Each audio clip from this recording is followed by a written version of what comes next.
What's funny? That's like a cozy road.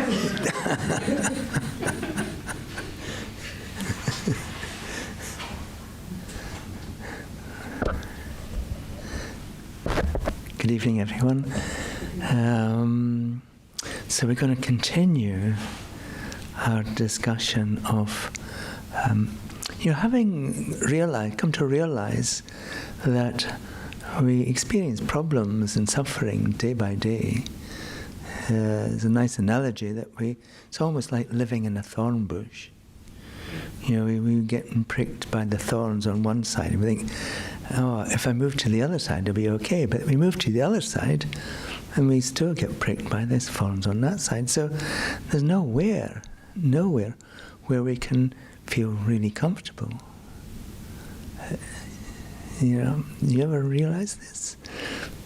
Most of the time we're thinking, oh, I'm fine. It's okay. I'm okay. But in reality, we're not.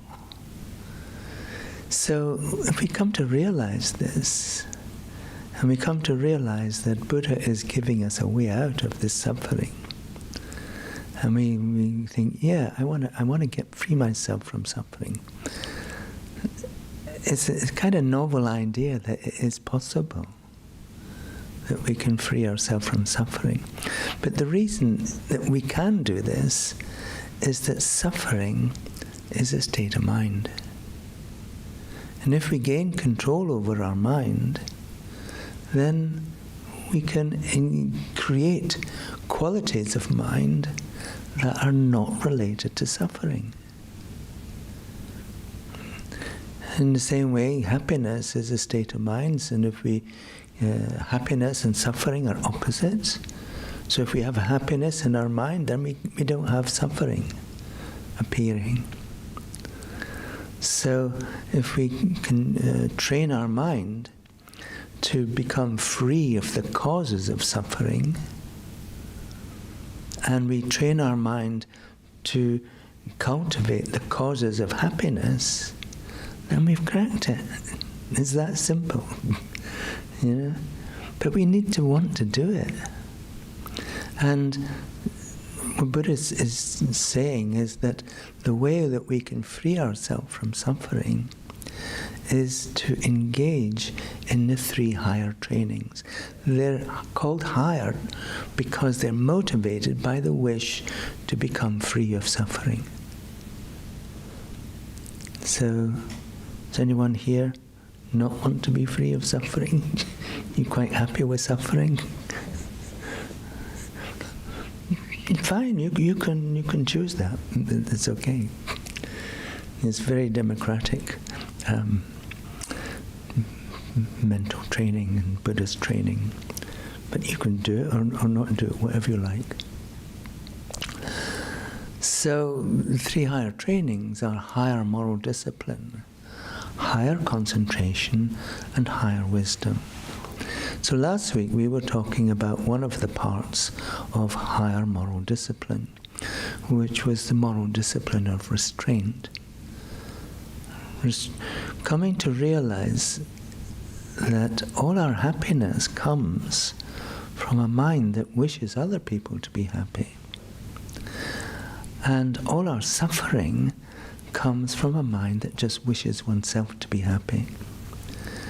And so this mind of self-cherishing leads us to engage in actions that are motivated just for our own happiness. This is what we do most of the time. We engage in actions, we make decisions that are just intended to create our own happiness. And so if we come up against something we don't like, or someone we don't like, someone who's irritating us, have any of those? And what do? You engage in negative actions to change them in some way. And often we engage in hurtful actions, negative speech, negative physical actions, negative mental actions. And all of these are perpetuating our problems and suffering. So we cannot get free of suffering as long as we continue to engage in hurtful actions. So you come to realize that you just got to stop. You just got to stop. Because karma, if we understand karma, what goes around comes around. Every time we engage in a negative action, we create the cause of suffering. But the opposite is also true. If we engage in positive actions, then these positive actions are the cause of happiness and peace. So if we understand this, then it gives us a choice. It enables us to find the freedom from problems and suffering that we're longing for. And so if we exercise this moral discipline of restraint, holding ourselves back from the actions of killing, stealing, sexual misconduct, lying, divisive speech, hurtful speech, idle chatter, minds of covetousness and malice, and deliberately holding wrong views. So, you remember those from last week? No? Beam me up, Geshe-la.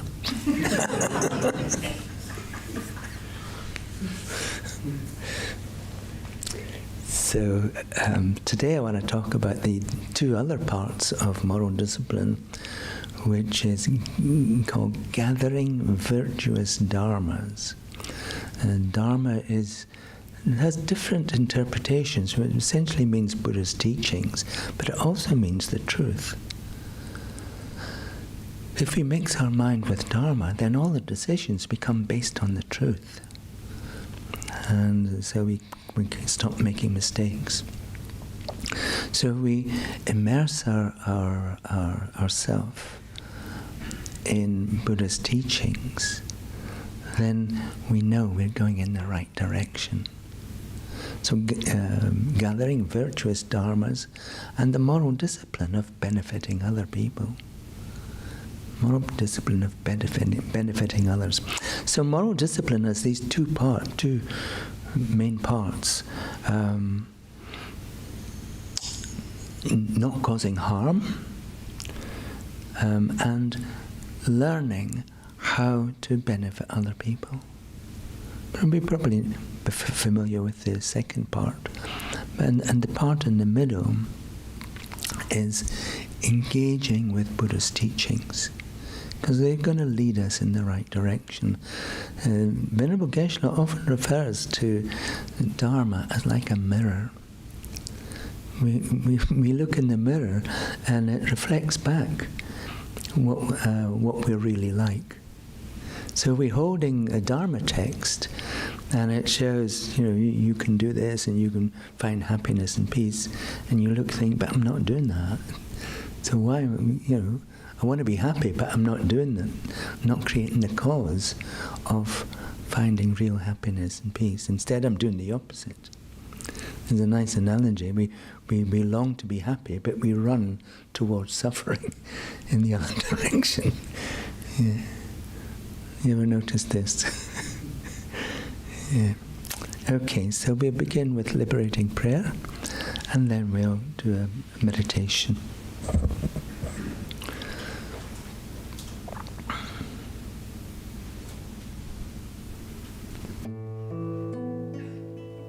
O Blessed One, Shakyamuni Buddha, precious treasury of compassion, bestower of supreme inner peace, you who love all beings without exception, are the source of happiness and goodness, and you guide us to the liberating path. Your body is a wish-fulfilling jewel. Your speech supreme purifying nectar, and your mind is refuge for all living beings. With folded hands I turn to you, supreme unchanging friend. I request from the depths of my heart, please give me the light of your wisdom to dispel the darkness of my mind, and to heal my mental continuum. Please nourish me with your goodness, that I in turn may nourish all beings with an unceasing banquet of delight. Through your compassionate intention, your blessings and virtuous deeds, and my strong wish to rely upon you, may all suffering quickly cease, and all happiness and joy be fulfilled, and may holy Dhamma flourish forevermore.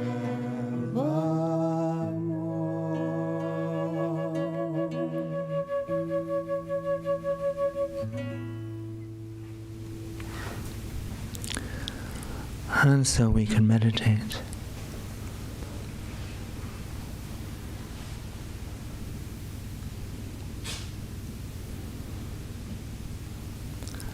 We can do the meditation called black and white breathing.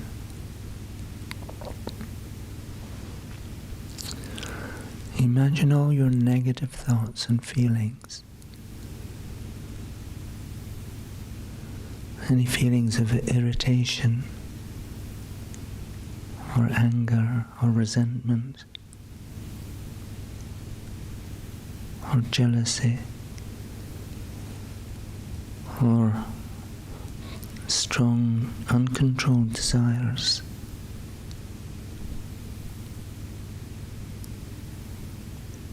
That lead you to engage in negative actions.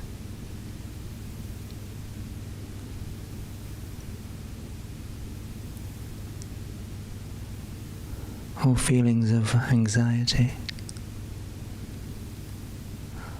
difficult memories about the past.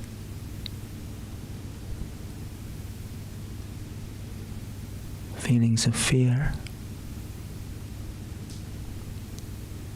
All of these little pieces of negative mental energy are destroying your experience of peaceful mind. And so you realize if you can become free of all of these, you will enjoy a peaceful mind. And so you can become free by imagining that all of these little pieces of negative mental energy that arise in your mind from time to time, they all transform into black smoke.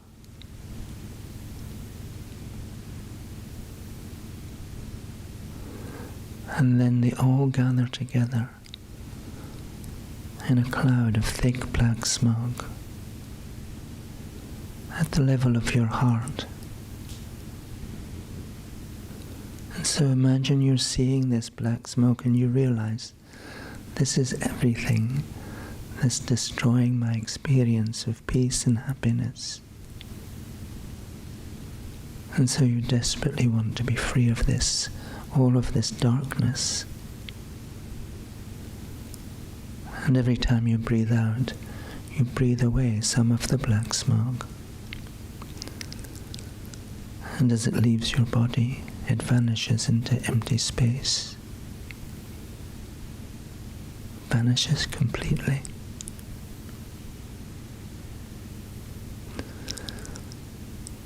And then as you breathe in, imagine you're breathing in white light.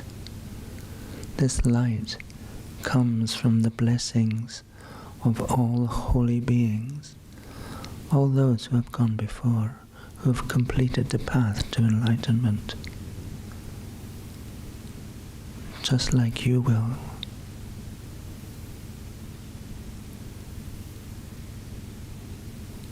And they pour down their blessings upon you in the form of this beautiful white light. And as you breathe in this white light, you feel your mind being energized with positive energy, positive thoughts, inspiration, and confidence.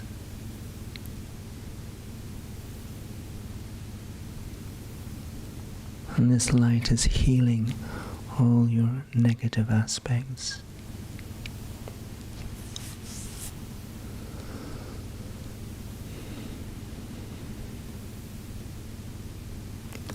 And so you sit in meditation, breathing away black smoke, breathing in white light, and experiencing the transformation from negative to positive.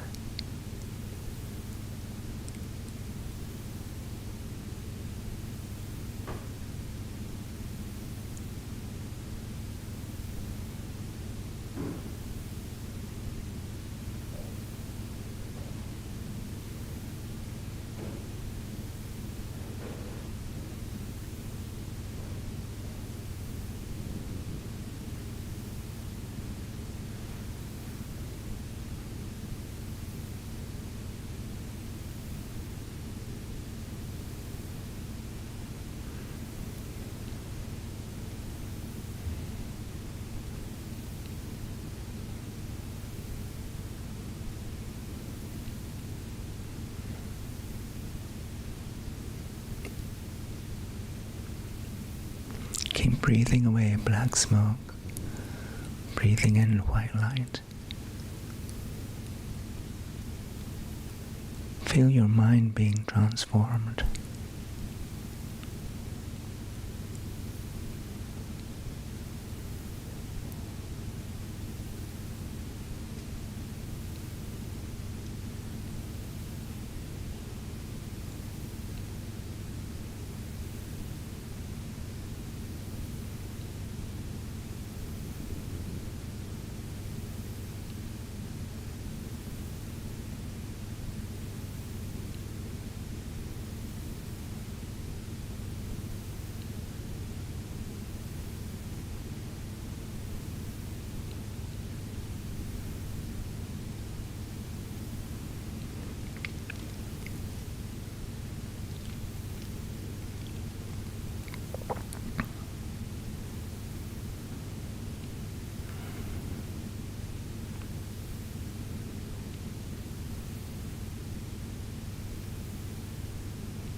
And now just take another 5 breaths to breathe away the last of any remaining black smoke and fill your whole mind with this beautiful white energy.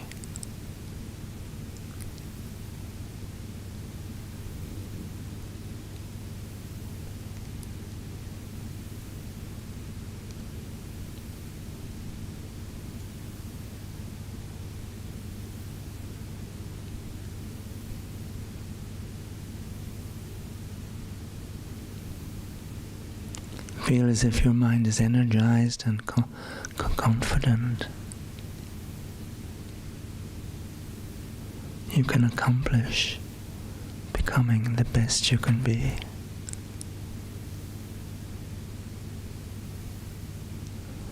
So now begin to relax your concentration and keep this mind of confidence and positive thoughts and energy.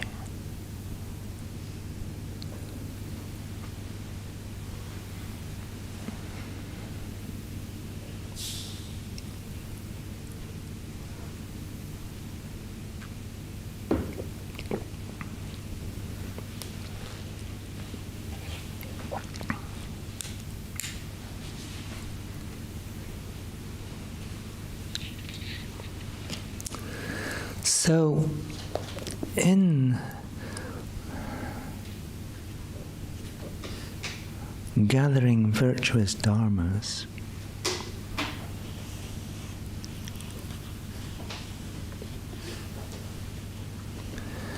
it means that we have to kind of learn what Buddha's teachings are, and we have to immerse ourselves in them, either by listening to teachings or reading Dharma texts, or engaging in any activities that will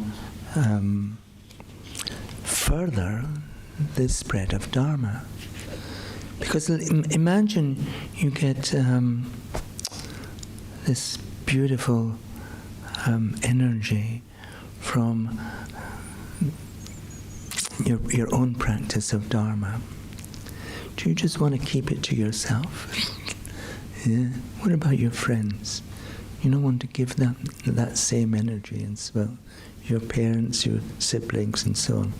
No, not the siblings. And so you want to share it.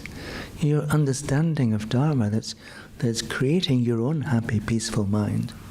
You want to share it with others to enable them to do the same. And so we can engage in actions that will lead to that happening. Like supporting a Dharma center, like taking out leaflets, for example, spreading publicity, helping other people to find their way to Dharma teachings. It's just spreading the Dharma outwards in any way that is possible. I'm just going to read from this text, Joyful Path of Good Fortune. You notice it's a joyful path, not the miserable path. And that refers to the practice of moral discipline also. Because sometimes we hear the term moral and discipline. No, I don't want to do that. I don't want to be disciplined.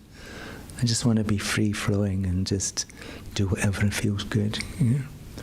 But we need to exert a discipline, a mental discipline, and that is choosing to engage in moral behavior, not causing harm to other people, and instead trying to cause benefit for other people. So the moral discipline of gathering virtuous dharmas is practices such as the moral discipline of sincerely engaging in the practice of the 6 perfections. So this is a Mahayana tradition. So once we develop a mind of compassion, realizing we're not the only ones who are experiencing problems and suffering, everyone else is too. So how can I just think about myself and forget about the welfare of everyone else? So we come to the view of compassion. I want to help others free themselves from suffering too. And then we realize the best way to do that is to get enlightened. I told a story before. Once when I was teaching in Scotland, I sent a number of questions to Venerable Geshe-la.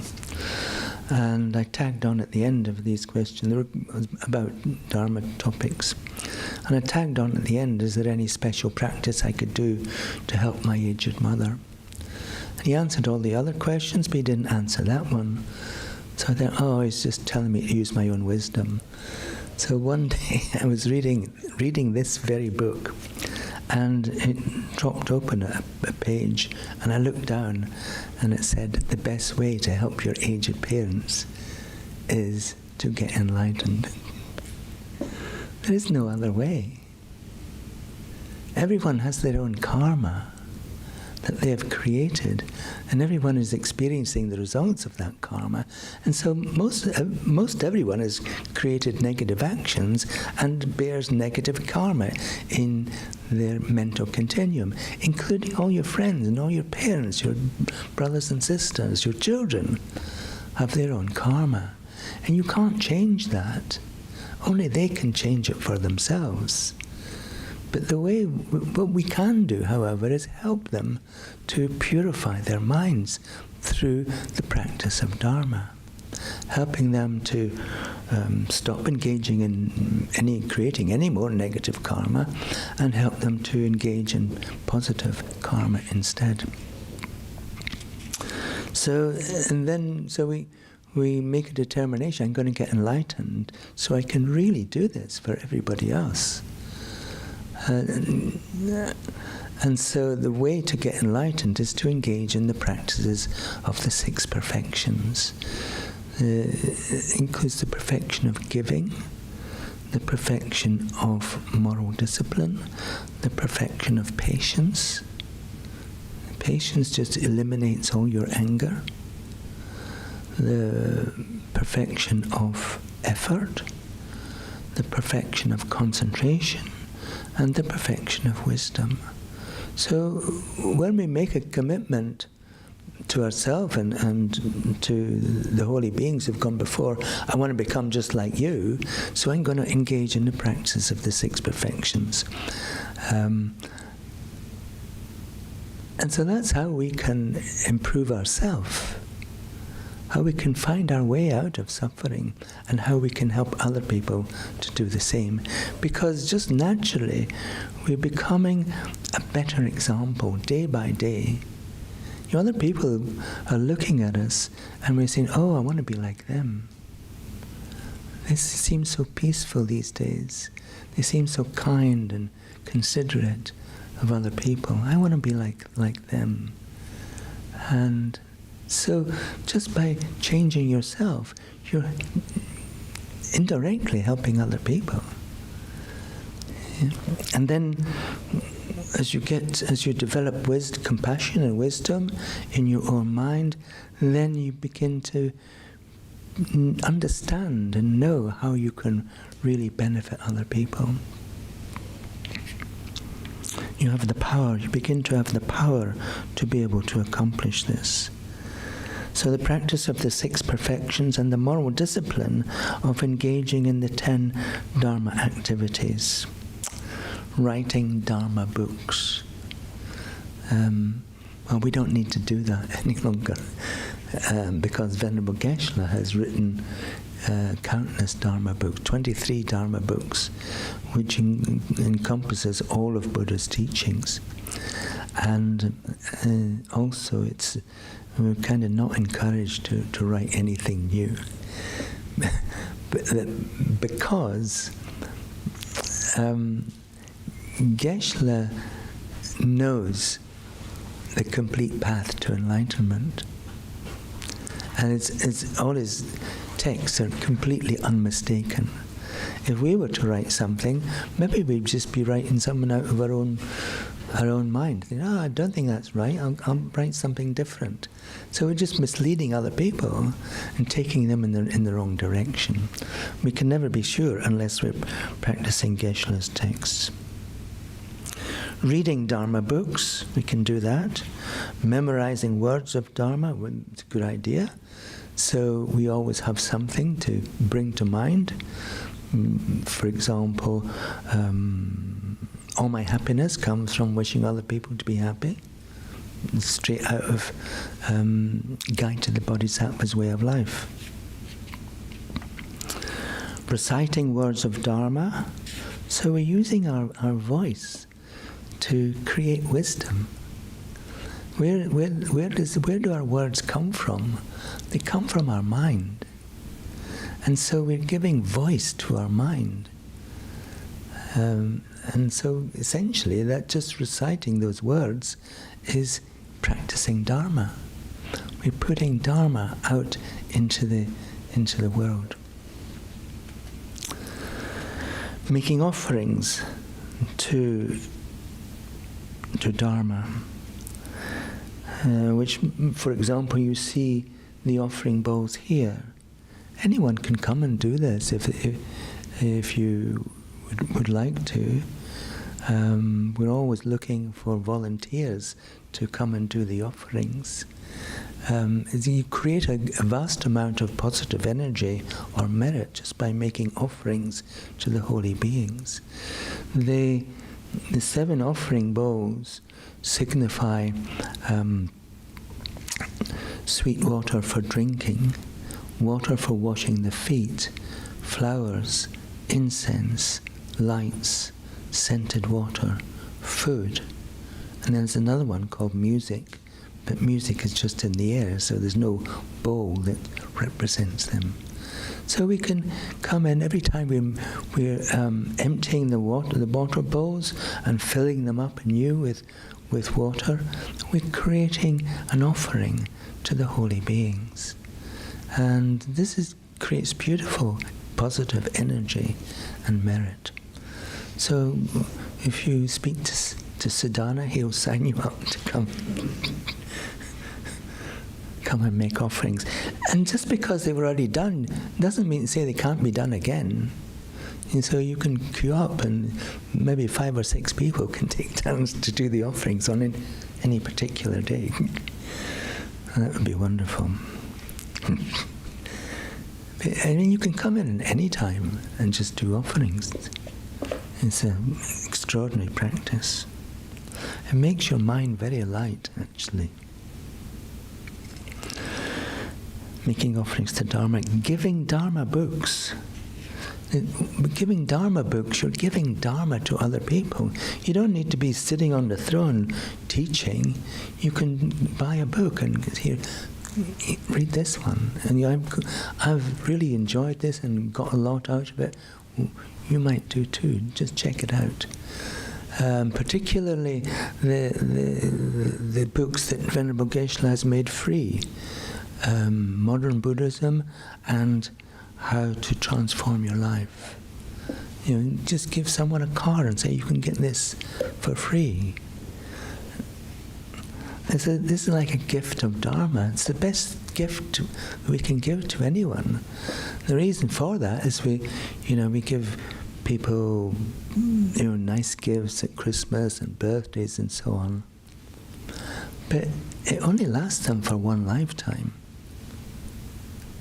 But if we give people Dharma, it lasts them forever, for all lifetimes, because it changes their mind. Yeah. And it's only your mind that you take with you into your next life. So we want to give things to people that will bring them great benefit in all their future lives, if possible. We don't need to stop giving other things as well. Otherwise, people will just think we're crazy, Imagine your kids on Christmas morning, and it's just full of Dharma books. What's going on? But you can slip a Dharma book amongst all the other things that you give.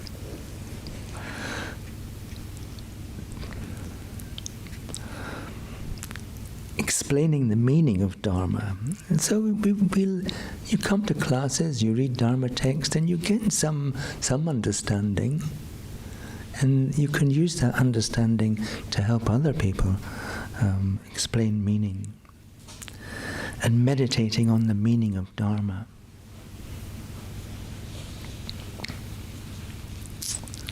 So, we can do any of those things, and we're gathering virtuous Dharma.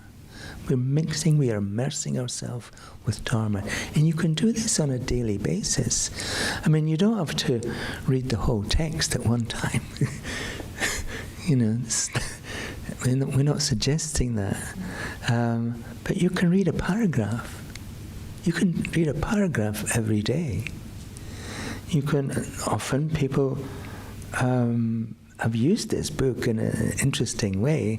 They think, oh, I've got this problem I can't resolve. So they just take the book and open it at any page and look down, and there's the answer. You can find the answer.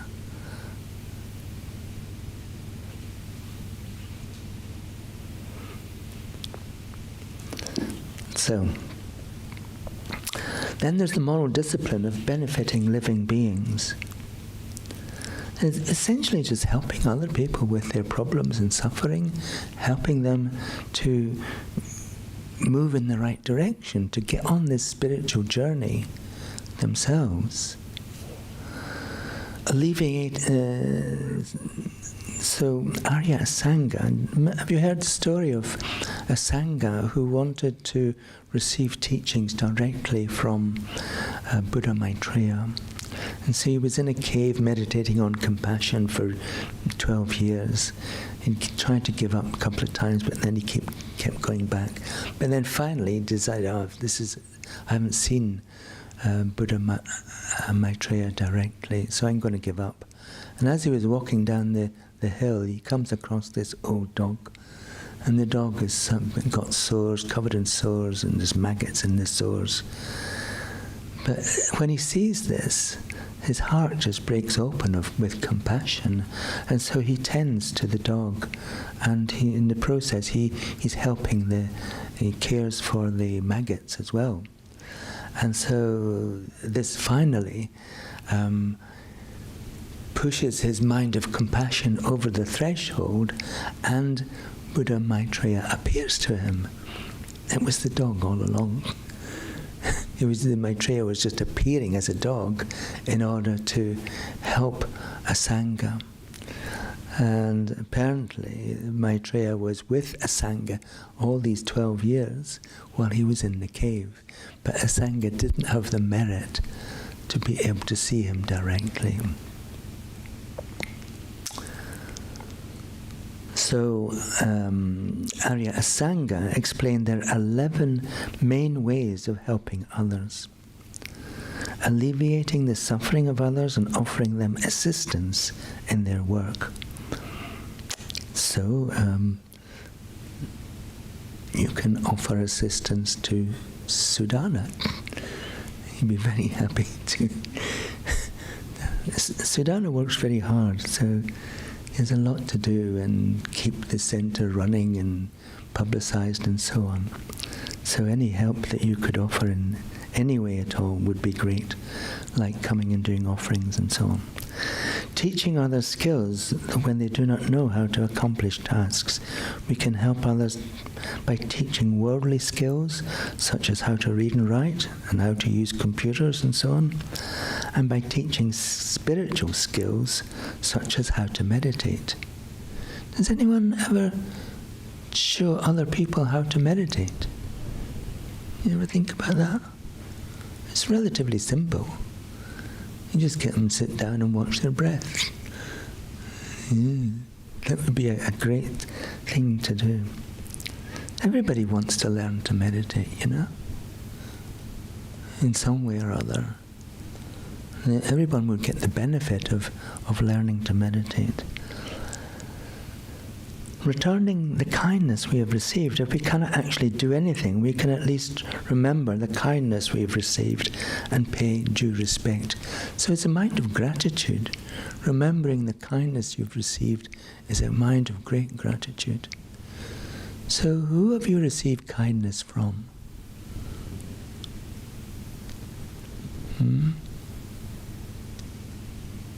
Nobody.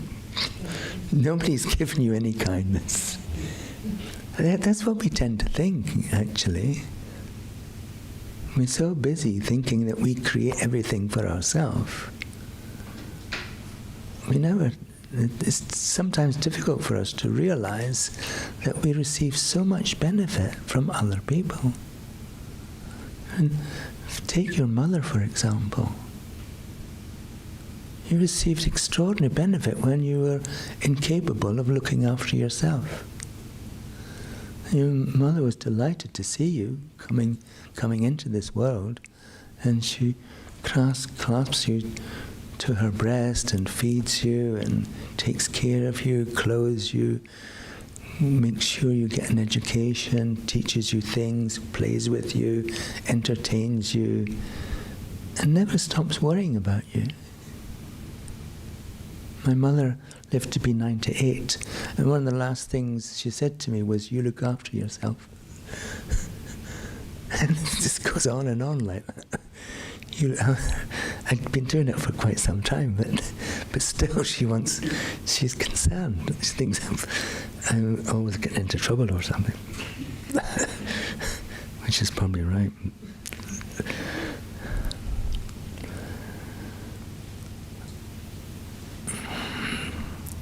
Removing dangers that threaten others, eliminating whatever causes them fear. So even simple things like, sometimes we get insects who fall into some water. If they're still struggling or something, we can fish them out. One of the practices of giving is giving fearlessness, protecting other people from their suffering, in particular protecting others from their death. So if you see someone falling on the railway line, just jump off and pull them out. Yeah. Make sure you do it quickly though.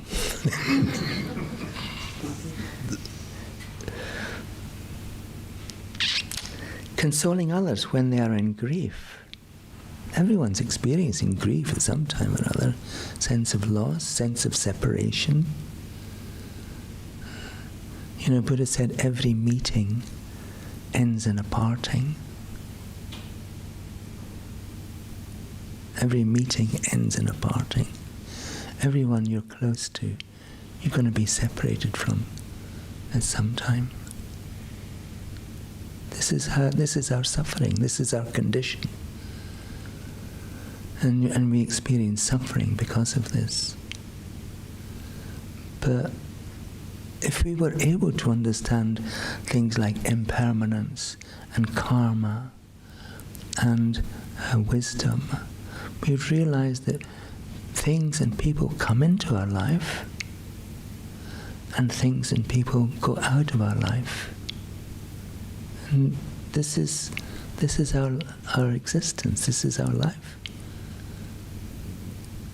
And so when someone is suffering because things and people have gone out of their life, because they don't understand the true nature of things like karma and impermanence, then out of our understanding of these things, we can help them. We can help them. There's a beautiful story of a young woman called Kisikatama, the time of Buddha Shakyamuni. Kisikatama had just given birth to a baby, but unfortunately her baby only lived for a few days. And she was just completely distraught. And so she thought, maybe I can find someone who can bring my baby back to life. So she ran around carrying her baby in her arms, seeking to find someone, and spoke to many wise people, and said, no, I can't help you, and the only person who can help you is Buddha Shakyamuni. So eventually she finds her way to Buddha Shakyamuni, and she says, please help me bring my baby back to life. And so he says, well, okay, you go to this next village and bring me a sesame seed from a house where there's never been a death. Bring me a sesame seed from a house where there's never been a death. And so she's filled with hope and joy, and so she runs off to the village, knocks on the first door, and I want a sesame seed from a house where there's never been a death so I can bring my baby back to life. And says, sorry, we had a death here a few months ago. So she runs to the next house and she gets the same answer. She keeps running to every house and she realizes there's been a death in every house in the whole village. And so her mind begins to turn. So she goes back to Buddha Shakyamuni, and he says, did you find a sesame seed? And she said, no. So what did you find? She said, I find that everybody dies. Nobody's free from dying. And so with that, she gave the baby to Buddha Shakyamuni, and she followed him. She became one of his great followers because of this. Everybody dies.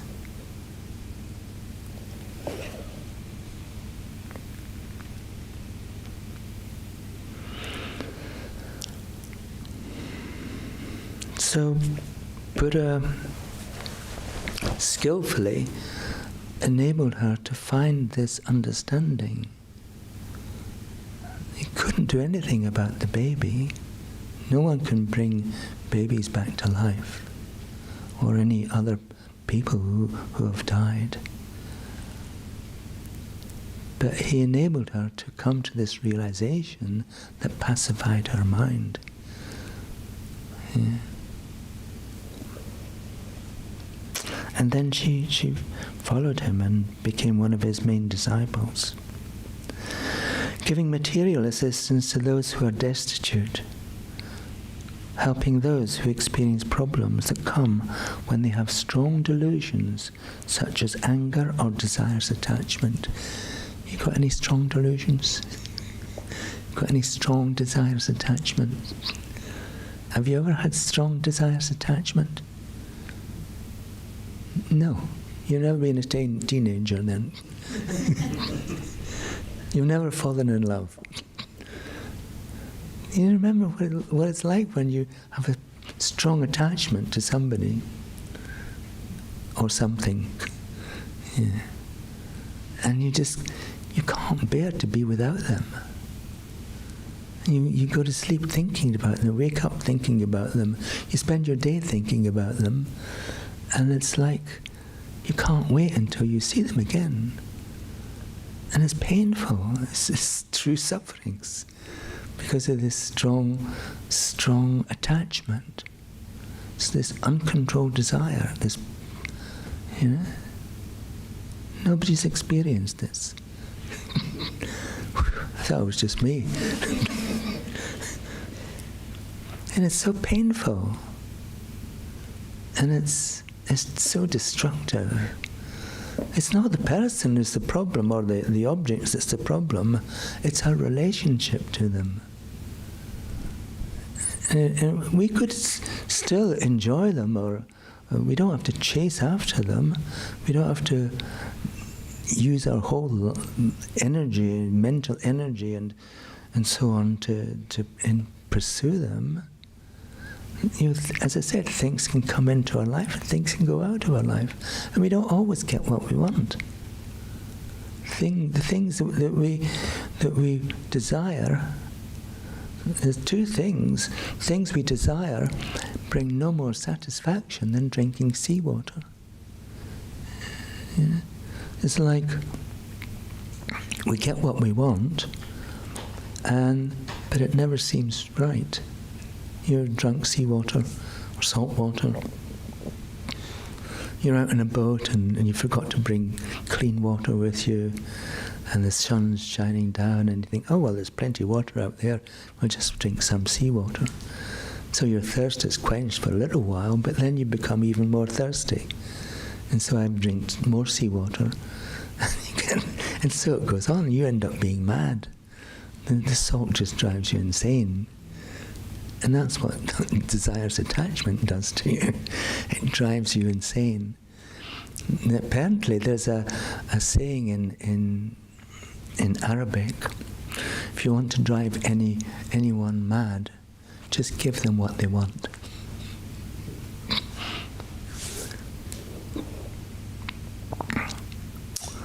So,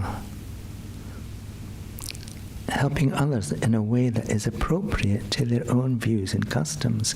So, an example of this, you've got to take in consideration the context of trying to help other people. You can't, if someone's going hunting, for example, you can't go to them and say, if you kill animals and so on, you're going straight to hell. And they said, all right, and they'll probably turn their gun on you. You got to understand that they have a different kind of way of thinking about the importance of animals. They're not thinking animals are as important as human beings. But I don't know what you would do in those circumstances. I remember in giving a teaching in North Carolina, and there was someone in the audience who used to go fishing, fly fishing. It's a big thing in North Carolina. And so after he heard the teaching on killing, moral discipline of restraint from killing, because he liked fishing so much, he still went fishing, but he took the hooks off his lines. So he's still casting, which was the enjoyable part, but he wasn't killing the fish anymore. So if someone is fishing away and you on the riverbank and you go up to them and maybe you would just say, "Nice day. How many have you caught?" So you've got to develop a rapport with somebody if you're going to help them in some way or other. You can't just go up to them and say, "What a terrible person you are." Wake up and, change yourself. How disgusting you are. That's not going to help anybody. Okay, so let's finish with the meditation then.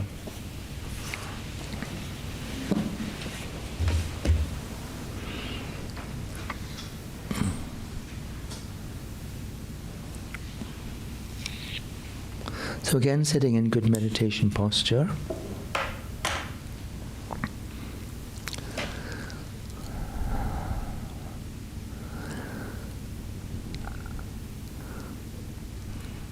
Coming to understand there's two aspects of moral discipline.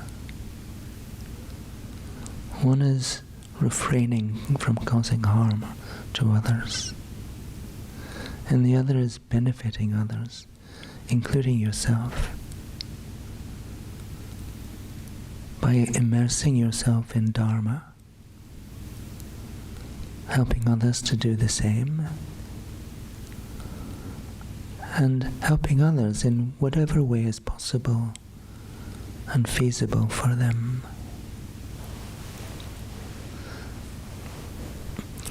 And because we care for other people, we try to help their mind.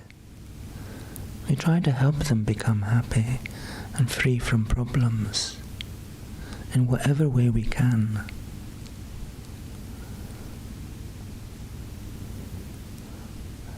So just thinking about these two aspects of moral discipline, or how we can behave to not only improve ourselves but benefit other people at the same time. Immersing ourselves in Dharma, and because we care more about other people, helping them with whatever problems they have, or in whatever way we can. And so we make this determination. I will include in my practice of moral discipline the moral discipline of gathering virtuous dharmas, and the moral discipline of benefiting others. If I do this, I'll be able to complete my practice of moral discipline and protect myself from the sufferings of lower rebirth.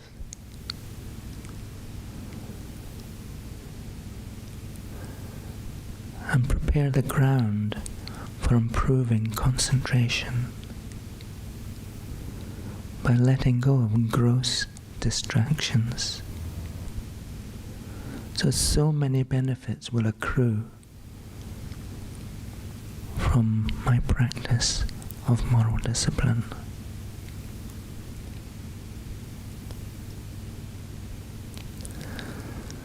So just focus on the one thought. I will practice the moral discipline of gathering virtuous dharmas and benefiting others.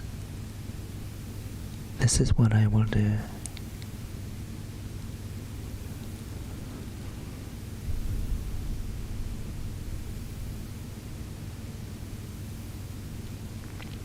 So focus your mind on that one thought.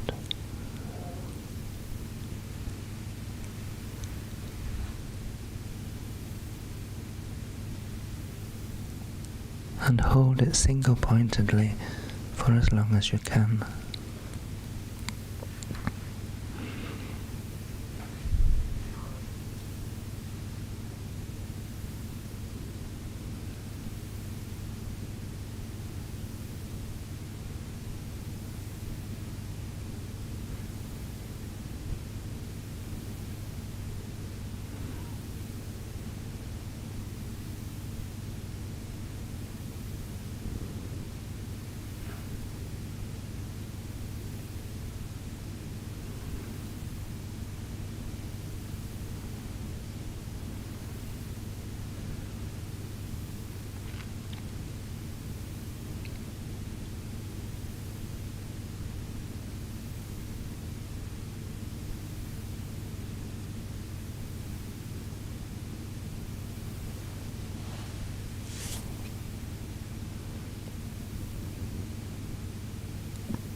Make this determination very strong in your mind. This is your decision. This is what I'm going to do.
And for the last minute or so, make a strong determination to engage in the moral discipline of gathering virtuous dharmas and the moral discipline of benefiting others. And do this joyfully. Think of the peace and happiness and freedom that you create for yourself in all your future lives.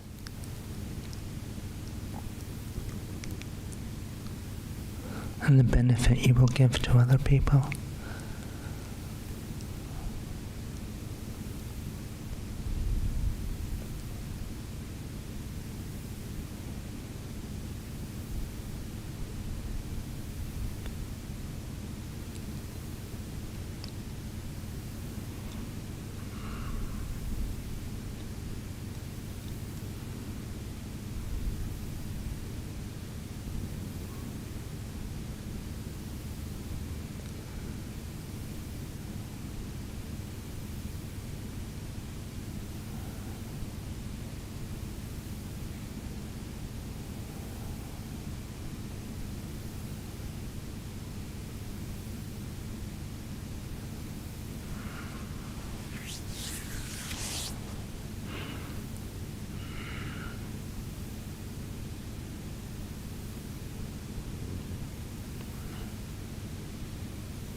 So now you can begin to relax your concentration, and when you're ready you can arise from meditation.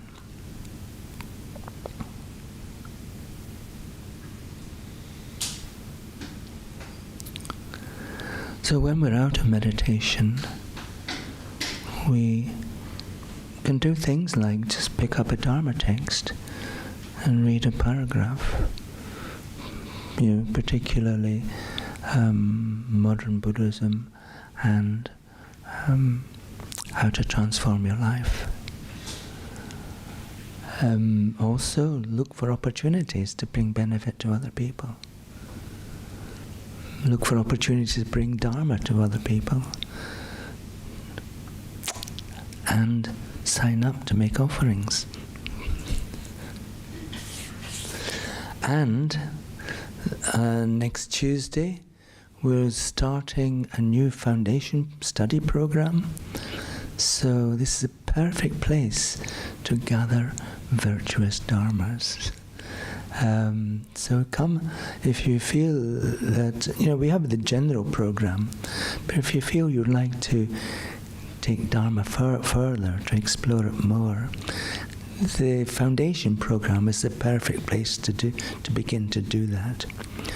And so we study a text, one single text, line by line, paragraph by paragraph, so the meaning goes into our mind. And we learn parts of the text. And our knowledge and experience and understanding of Dharma improves and increases. This is the way Geshe-la has designed our training and education in Dharma, through these 3 education programs.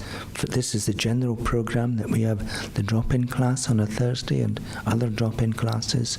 But then there's the foundation program and the teacher training program. So there's these 3 education programs. And so we engage in these, and our experience of Dharma just increases dramatically, and naturally we become a better person, I think. Yeah. So this new foundation program is starting next Tuesday. You can come along and check it out if you would like to. No pressure, but just be there. Yeah, 6:30. It was to be 7 o'clock, and there's 7 o'clock on the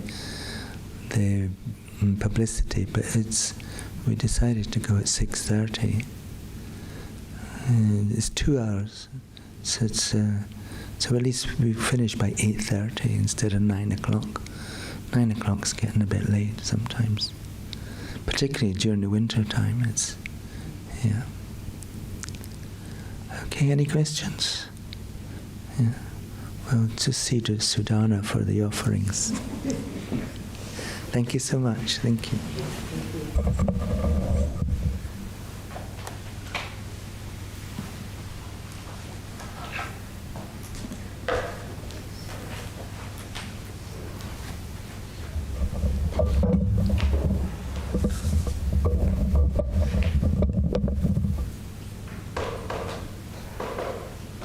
Thanks everyone.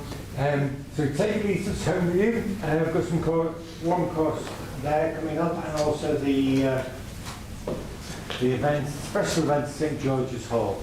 That's highly recommended with Ken McKenna. And as Ken Taloka was just doing then, he has been selling the idea of doing the offerings. It is a beautiful job. We do have vacancies for people to do offerings. We change them every day. So, and it is a beautiful practice. If you'd like to know more, then come and speak to me. I'd love to hear from you. Okay? So, and tea and coffee in the cafe now with and biscuits and